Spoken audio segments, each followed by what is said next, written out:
చంద్రగ్రహణం సందర్భంగా నంద్యాల పట్టణంలోని జగజ్జనని ఆలయంలో బుధవారం రాహుకాల పూజలను నిర్వహించారు.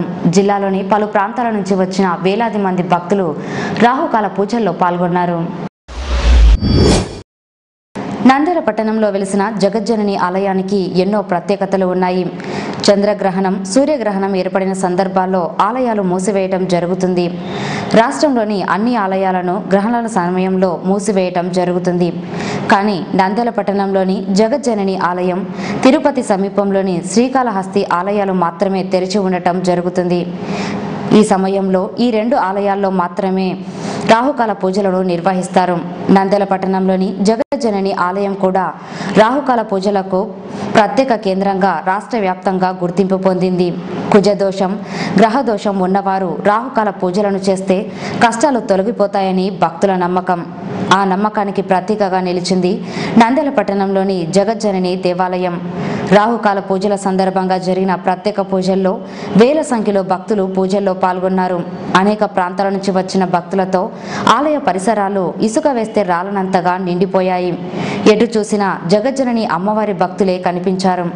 ఆలయంలో జరిగిన రాహుకాల పూజల విశిష్టతను ఆలయ నిర్వాహకులు పుల్లయ్య మీడియాకు వివరించారు.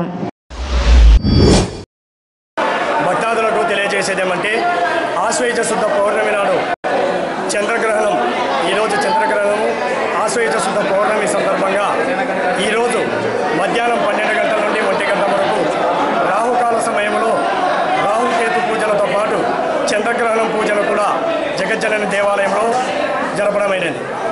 సర్వ జగత్తుకు సృష్టికర్త జగజ్జనని అమ్మవారు కాబట్టి అమ్మవారి దర్శనము నిరంతరంగా ఏకధాటిగా అమ్మవారి దర్శనం ఉంటుంది. ప్రపంచంలో అన్ని దేవాలయాలు మూస్తారు, ఒక శ్రీకాళహస్తిలో దేవాలయం తెరిచి ఉంటుంది.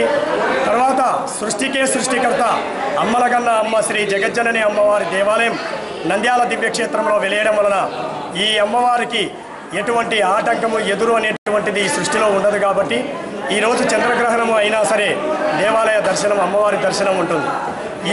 ఈ చంద్రగ్రహణం సందర్భంగా ఈ రాహుకాల సమయంలో అమ్మవారి పూజలు చేస్తే అఖండమైనటువంటి వంశాభివృద్ధి, నిరంతరము సంతోషంగా ఉండగలగడము, భక్తుల మనోవాంఛ నెరవేరుతుందనేటువంటి ఒక ప్రగాఢమైనటువంటి వేదాలు పురాణాల ఆధారంగా ఈ పూజలు చేయడం జరిగింది. ఈ సందర్భంగా ఎంతోమంది భక్తులు అమ్మను దర్శనం చేసుకుని వెళ్ళారు.